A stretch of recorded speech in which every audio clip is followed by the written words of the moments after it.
ಗಂಗಾವತಿ ಕ್ಷೇತ್ರಕ್ಕೆ ಇಲ್ಲಿ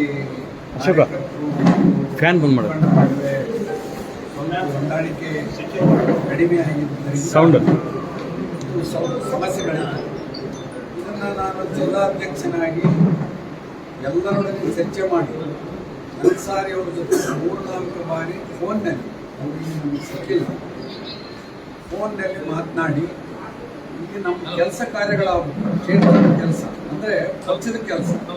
ಈಗ BLA ಟು ನಮಗೆ ಬೇಕಾಗಿರ್ತಕ್ಕಂಥ BLA 1 ಯಾರು ಇರ್ತಾರೆ ಅವರು ಪೂರ ಆ ಬೂತಿನ ಏಜೆಂಟನ್ನು ತಯಾರು ಮಾಡಬೇಕಾದ್ರೆ ಒಂದು ಸರಿಯಾದ ವ್ಯಕ್ತಿ ಇರಬೇಕು ಅನ್ನೋದ್ರ ಮೇಲೆ ನಮ್ಗೆ ಅವಕಾಶ ಮಾಡಿಕೊಡ್ತೀವಿ. ನಾವು ಅದನ್ನು ಸರ್ಕಾರಕ್ಕೆ ಕೂಡ ಒಂದು ಕಾಪಿ ಕೊಡಬೇಕಾಗುತ್ತೆ ಸಂದರ್ಭದಲ್ಲಿ ಯಾರನ್ನ BLA ಪ್ರೂವ್ ಮಾಡಿದ್ದೀವಿ. ಆ ಹಿನ್ನೆಲೆಯಲ್ಲಿ ನಾನು ಅಧ್ಯಕ್ಷನಾಗಿ ಎಲ್ಲ ಕ್ಷೇತ್ರದ ಮುಖಂಡರಿಗೆ BLA 1 ಇದ್ದವರಿಗೆ ಮತ್ತು ಎಲ್ಲ ಕ್ಷೇತ್ರಕ್ಕೂ ಕೂಡ ಭೇಟಿ ಕೊಟ್ಟಿದ್ದೀನಿ. ಕೊಟ್ಟಾಗ ಅನ್ಸಾರಿ ಅವರಿಗೆ ನಾನು ಸಾಕಷ್ಟು ಸಲ ವಿನಂತಿ ಮಾಡಿಕೊಂಡೆ, ಏನಂದ್ರೆ ನೀವು ವಾರದಲ್ಲಿ 2 ದಿವಸ ಆದರೂ ಬಂದು ಇಲ್ಲಿ ಕೆಲಸ ನಿರ್ವಹಿಸಿ ಅಂದ್ರೆ ನಮ್ಮ ಪಕ್ಷಕ್ಕೆ ಅನುಕೂಲ ಆಗುತ್ತಾ, ಇಲ್ಲ ಪಕ್ಷದ ಕಾರ್ಯಗಳನ್ನು ನಿಂತಾವ. ಈಗ ಪಕ್ಷದ ಕೆಲಸ ಇಂಪಾರ್ಟೆಂಟ್ ಇದೆ, ಮತ್ತೆ ಪಕ್ಷದ ಕೆಲಸ ಮುಂದೆ ಮೇಲೆ ಹೋಗ್ರಿ ಅಂತ ಕೂಡ ಹೇಳಿದೆ ಅವ್ರಿಗೆ. ಅವ್ರು ನಾಳೆ ಬರ್ತೀನಿ, ನಾಳೆ ಬರ್ತೀನಿ, ನಾ ಮುಂದೆ ಬರ್ತೀನಿ ಅಂತ ಹೇಳಿ ಅವರು ಯಾವ ಪಕ್ಷದ ಕೆಲಸಗಳಿಗೂ ಕೂಡ ಸಹಕಾರ ಕೊಟ್ಟಿಲ್ಲ. ನಾನೇನು ಹೇಳಿದೆ ಅದಕ್ಕೆ ನಾನು ಅವರಿಗೆ, ನೀವು ಪಕ್ಷದ ಕೆಲಸಕ್ಕೆ ಸಹಕಾರ ಕೊಡಲಿಲ್ಲ ಅಂದ್ರೆ ಅಲ್ಲಿ ಬ್ಲಾಕ್ ಅಧ್ಯಕ್ಷರನ್ನು ಚೇಂಜ್ ಮಾಡೋದನ್ನು ನಾನು ಲೆಟರ್ ಕೇಳಿದ್ರು. ಆ ಲೆಟರ್ನ ಅವ್ರು ಹೇಳಿದ ಹಾಗೇನೆ BLA 1 ಯಾರು ಇರ್ತಾರೆ ಅವ್ರ ಪ್ರಕಾರನ ನಾನು ಲೆಟರ್ ಕೊಟ್ಟಿದ್ದೀನಿ. ಅದನ್ನು ಅವ್ರು ಮಾಡಿಸ್ಕೊಳ್ಳಿಲ್ಲ ಅಲ್ಲಿ ಹೋಗಿ. ಮತ್ತೆ ಬೇರೆದವರು ಕೇಳಿದ್ರು, ಬೇರೆದವರಿಗೂ ನಾನು ರಾಜ್ಯಾಧ್ಯಕ್ಷರಿಗೆ ಮಾತನಾಡಿ, ಯಾಕಂದರೆ ಇಲ್ಲಿ 108 ಜನ ನಮ್ಮ ಹಿರಿಯ ಕಾರ್ಯಕರ್ತರು ನಮ್ಮ ಕ್ಷೇತ್ರದಲ್ಲಿ, ಅವರು ಎಲ್ಲರಿಗೂ ಕೂಡ ಅವ್ರು ಮಾತ್ರ ಕೇಳಿದ್ರೆ ಕೆಲವು ಜನರ ಮುಖಂಡರು ಮಾತು ಕೇಳಬೇಕು ಅಧ್ಯಕ್ಷರಾದವರು. ನಾನು ರಾಜ್ಯಾಧ್ಯಕ್ಷರ ಗಮನಕ್ಕೆ ತಂದಾಗ ಅವರು ಕೊಡೋ ಅಂತ ಹೇಳಿದ ನಾಗರಾಜ್ ಅವರ ಹೆಸರನ್ನು ನಾನು ಶಿಫಾರಸು ಮಾಡಿ ಇವತ್ತು ಅವರು ಬ್ಲಾಕ್ ಅಧ್ಯಕ್ಷರಾಗಿದ್ದಾರೆ. ಮತ್ತು ಇನ್ನೂ ಅನೇಕ ಕೆಲಸಗಳಲ್ಲಿ ಆಗಬೇಕಾಗಿದೆ ಪಕ್ಷದ ಕೆಲಸ. ಇನ್ನೂ ಮುಂಚೂಣಿ ಘಟಕದ ಕೆಲವು ಅಧ್ಯಕ್ಷರು ನೇಮಕ ಮಾಡಬೇಕಾಗಿದೆ, ತಾಲೂಕಾ ಪದಾಧಿಕಾರಿಗಳನ್ನು ಮಾಡಬೇಕಾಗಿದೆ. ಆದ್ದರಿಂದ ಅವರು ಮುಂದೆಲ್ಲಾದ್ರೂ ಕೂಡ ಕ್ಷೇತ್ರಕ್ಕೆ ಬಂದು ಅದನ್ನು ಆ ಕೆಲಸ ನಿರ್ವಹಿಸಿದ್ರೆ ಅವರಿಗೆ ನಾವು ಧನ್ಯವಾದಗಳನ್ನು ತಿಳಿಸ್ತೀವಿ.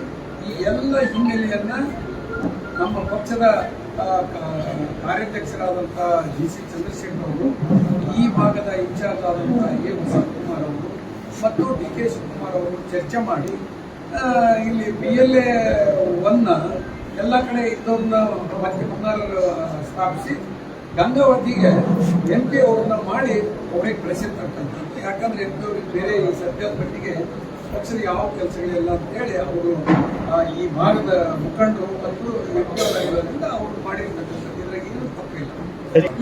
ವಿಚಾರ ಸರ್ಕಾರಕ್ಕೆ ಬಿಟ್ಟಿದ್ದಾರೆ. ಯಾಕಂದ್ರೆ ಆಡಳಿತ ಚೆನ್ನಾಗಿ ನಡೀಬೇಕು, ಯಾರು ಒಳ್ಳೆಯವರು ಯಾರು ಇದು ಅನ್ನೋದನ್ನ ನೋಡಿ ಅವರು ಮಾಡ್ತಕ್ಕಂಥ ಕೆಲಸ.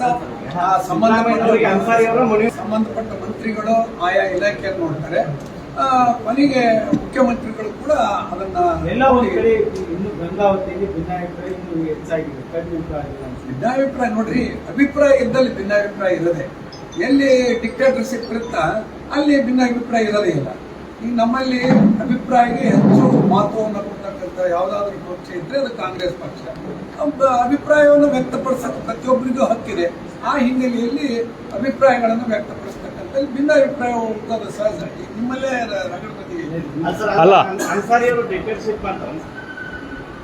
ಅವರು ಡಿಕ್ಟೇಟರ್ಶಿಪ್ ಮಾಡ್ತಾರೆ ನಾ ಹೇಳಿಲ್ಲ. ನೀವು ಭಿನ್ನಾಭಿಪ್ರಾಯ ಐತೆ ಅಂದ್ರಲ್ಲ, ಅದಕ್ಕೆ ನಾನು ಅದನ್ನು ಕ್ಲಾರಿಫಿಕೇಶನ್ ಕೊಟ್ಟಲ್ಲ. ನೀವು ಇದ್ರಾಗಲ್ಲ ಹೇಳಲ್ಲ. ಅಲ್ಲಿ ಡಿಕ್ಟೇಟರ್ಶಿಪ್ ಇರುತ್ತಾ ಅಲ್ಲಿ ಅಭಿಪ್ರಾಯಕ್ಕೆ ಮನ್ನಣೆ ಇಲ್ಲ.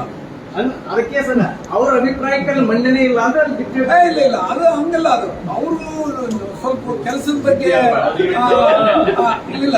ಅವರು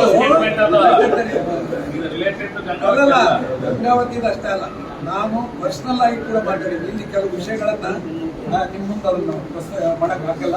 ಯಾಕಂದ್ರೆ ಅವರು ಫ್ಯಾಮಿಲಿಯಿಂದ ಕೂಡ ಕೆಲವು ಸಮಸ್ಯೆಗಳದವ ಅನ್ನೋದನ್ನು ಕೂಡ ನನ್ನ ಗಮನಕ್ಕೆ ತಂದಾರ. ಇನ್ನು ಅವರು ಬರ್ತಾರೆ, ಅವರು ಕೆಲಸ JDS ಗೆ ಹೋಗ್ತಾರೆ ಸರ್. JDS ಅವ್ರು ಅನ್ಸಾರಿ ಅವರು ಮಾತಾಡಿದಾಗ ಅದು ಹೈಕಮಾಂಡ್ ಕೇಳ್ಬೇಕು ನಾವು. ಯಾರ ನಾನ್ ಮಾಡಿಲ್ಲ ಇವರು ತಗೊಂಡಿರ್ಬೋದು ನಮ್ಮ ಅಧ್ಯಕ್ಷರು, ನಮ್ಮ ರಾಜ್ಯಾಧ್ಯಕ್ಷರು ನಾವು ಆ ವಿಷಯ ಅವ್ರ ಗಮನಕ್ಕೆ ನಾವು ಮೊನ್ನೆ ಇಲ್ಲೊಂದು ಮದುವೆಗೆ ಬಂದಿದ್ವಿ. ಆ ಮದುವೆಗೆ ಬಂದಾಗ ನಾನು ಎಲ್ಲ ವಿಷಯಗಳನ್ನ ಆ ಕ್ಷೇತ್ರದ ಬಗ್ಗೆ, ಯಾಕಂದ್ರೆ ಇಲ್ಲಿ BLA2 ಅಪಾಯಿಂಟ್ಮೆಂಟ್ ಮಾಡಬೇಕಾದಾಗ 4 ಕ್ಷೇತ್ರದಲ್ಲಿ ಸಂಪೂರ್ಣ ಆಗಿದೆ, ಅದು ಒಂದೇ ಕ್ಷೇತ್ರದಲ್ಲಿ ಆಗಿಲ್ಲ. ಅದಕ್ಕೆ ಮೇಲೆ ಮೇಲೆ ಜೂಮ್ ಮೀಟಿಂಗ್ನಾಗ ಪ್ರಶ್ನೆ ಮಾಡ್ತಿದ್ರು ನಮ್ಮ ಕಾರ್ಯಾಧ್ಯಕ್ಷರು GC ಚಂದ್ರಶೇಖರ್ ಅವರು. ಆ ಹಿನ್ನೆಲೆಯಲ್ಲಿ ಅವರು ಮತ್ತು ರಾಜ್ಯಾಧ್ಯಕ್ಷರು DK ಶಿವಕುಮಾರ್ ಅವರು ಮಾತನಾಡಿ ಈ ಒಂದು ಅಪಾಯಿಂಟ್ಮೆಂಟ್ ಅನ್ನು ಮಾಡಿದ್ದಾರೆ.